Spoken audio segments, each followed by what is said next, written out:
Hey guys. So this is a test of the I Read Aloud stream.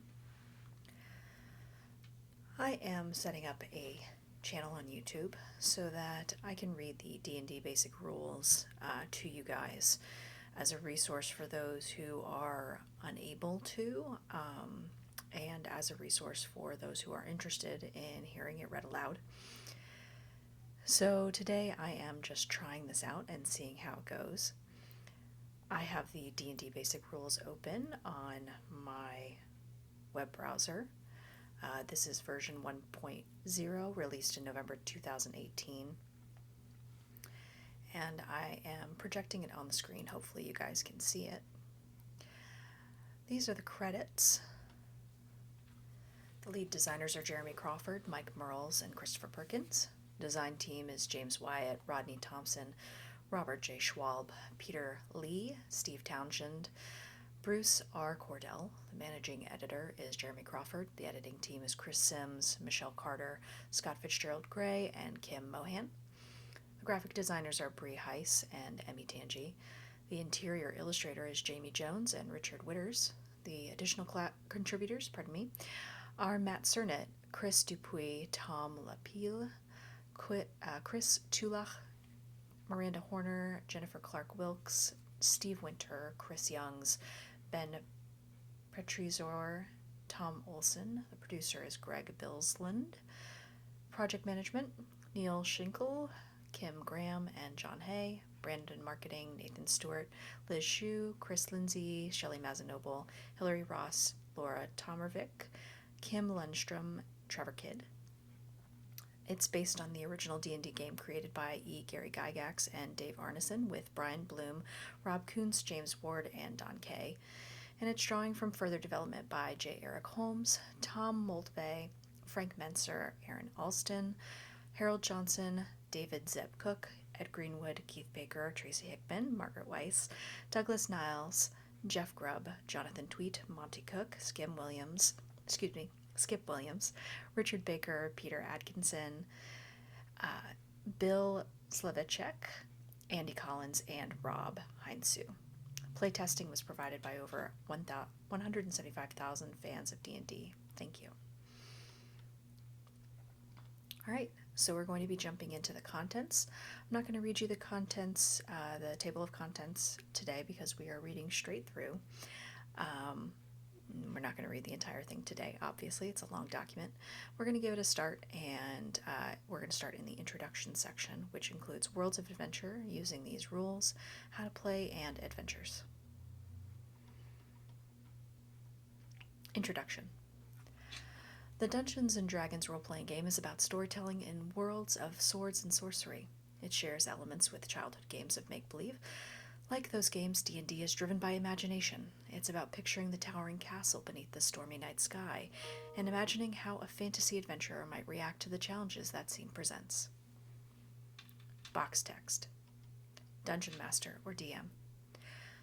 After passing through the craggy peaks, the road takes a sudden turn to the east, and Castle Ravenloft towers before you. Crumbling towers of stone keep a silent watch over the approach. They look like abandoned guardhouses. Beyond these, a wide chasm gapes, disappearing into the fog below. A lowered drawbridge spans the chasm, leading to an arched entrance to the castle courtyard. The chains of the drawbridge creak in the wind, their rust-eaten iron straining with the weight. From atop the high, strong walls, stone gargoyles stare at you from hollow sockets and grin hideously. A rotting wooden portcullis green with growth hangs in the entry tunnel. Beyond this, the main doors of Castle Ravenloft stand open, a rich, warm light spilling into the courtyard. Philip, playing Gareth. I want to look at the gargoyles. I have a feeling they're not just statues. Amy, playing Riva. The drawbridge looks precarious. I want to see how sturdy it is. Do I think we can cross it, or is it going to collapse under our weight? End of box text. Unlike a game of make-believe, D&D gives structure to the story as a way of determining the consequences of the adventurer's action. Players roll dice to resolve whether their attacks hit or miss, or whether their adventurers can scale a cliff, roll away from the strike of a magical lightning bolt, or pull off some other dangerous task. Anything is possible, but the dice makes some outcomes more probable than others. Box text. Dungeon Master DM. Okay, one at a time, Philip, you're looking at the gargoyles? Philip, yeah, is there any hint that they might be creatures and not decorations? DM, make an intelligence check. Philip, does my investigation skill apply? DM, sure. Philip, rolling a d20. Ugh, 7. DM, they look like decorations to you. And Amy, Riva is checking out the drawbridge? In the Dungeons & Dragons game, each player creates an adventurer, also called a character, and teams up with other adventurers played by friends. Working together, the group might explore a dark dungeon, a ruined city, a haunted castle, a lost temple deep in the jungle, or a lava-filled cavern beneath a mysterious mountain. The adventurers can solve puzzles, talk with other characters, battle fantastic monsters, and discover fabulous magic items and other treasure. One player, however, takes on the role of the Dungeon Master, or DM, the game's lead storyteller and referee. The DM creates adventures for the characters, who navigate its hazards and decide which paths to explore. The DM might describe the entrance to Castle Ravenloft, and the players decide what they want their adventurers to do. Will they walk across the dangerously weathered drawbridge, tie themselves together with rope to minimize the chance that someone will fall if the drawbridge gives way, or cast a spell to carry them over the chasm? Then the DM determines the results of the adventurers' actions and narrates what they experience. Because the DM can improvise to react to anything the players attempt, D&D is infinitely flexible, and each adventure can be exciting and unexpected. The game has no real end. When one story or quest wraps up, another one can begin. Creating an ongoing story called a campaign. Many people who play the game keep their campaigns going for months or years, meeting with their friends every week or so to pick up the story where they left off. The adventurers grow in might as the campaign continues. Each monster defeated, each adventure completed, and each treasure recovered not only adds to the continuing story, but also earns the adventurers new capabilities.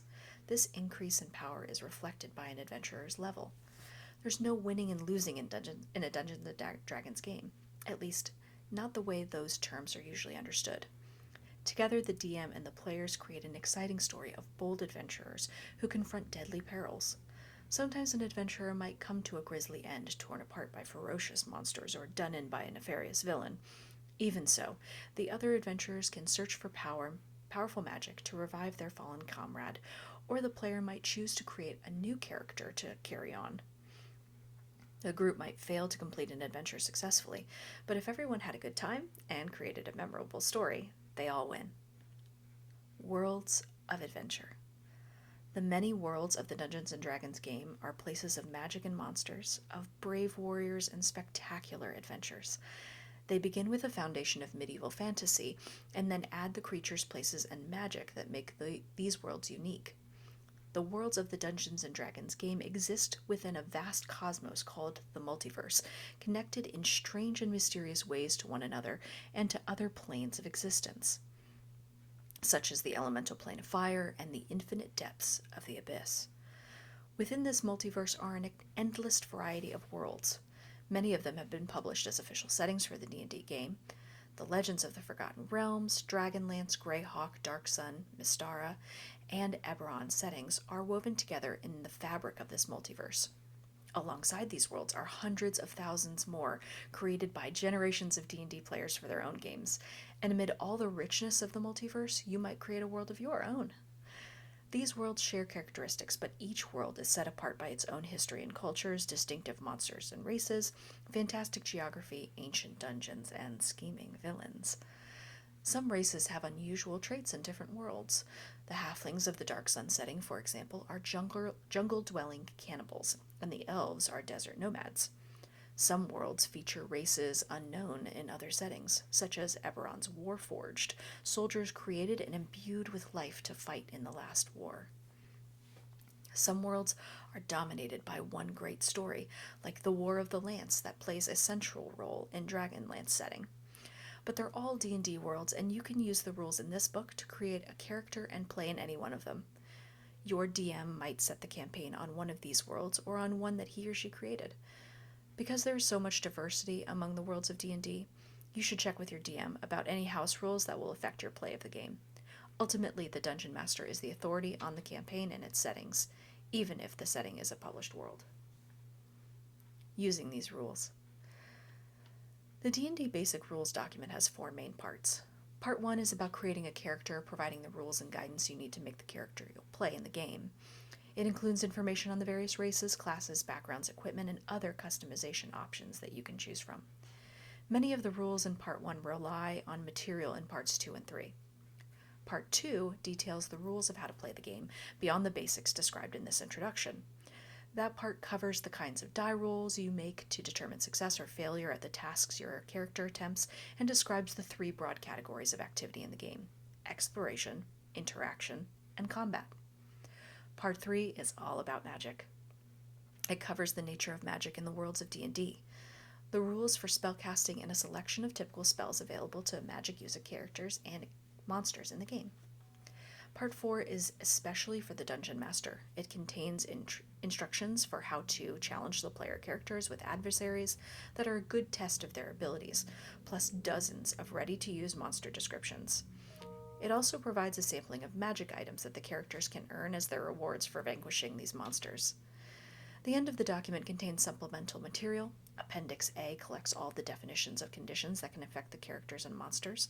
Appendix B is a brief discussion of deities in the game, particularly those in the Forgotten Realms setting. Appendix C describes the 5 factions in the Forgotten Realms that characters can become associated with.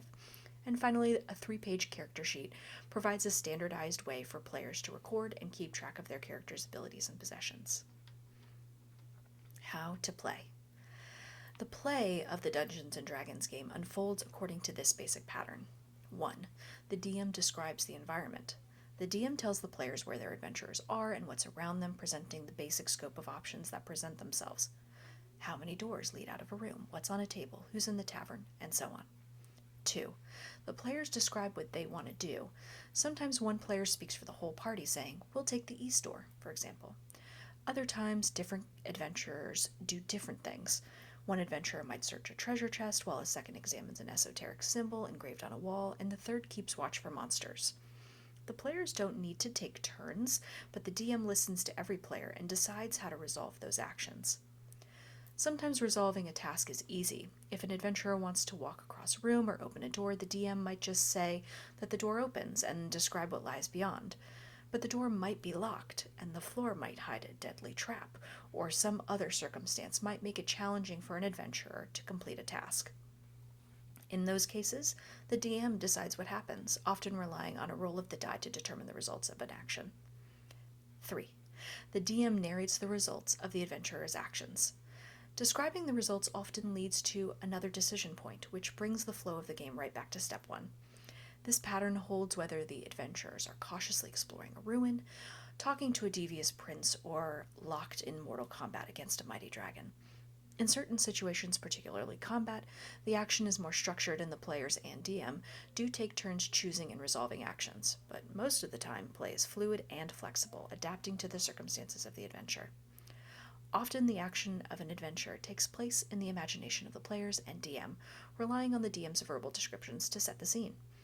Some DMs like to use music, art, or recorded sound effects to help set the mood, and many players and DMs alike adopt different voices for the various adventurers, monsters, and other characters they play in the game.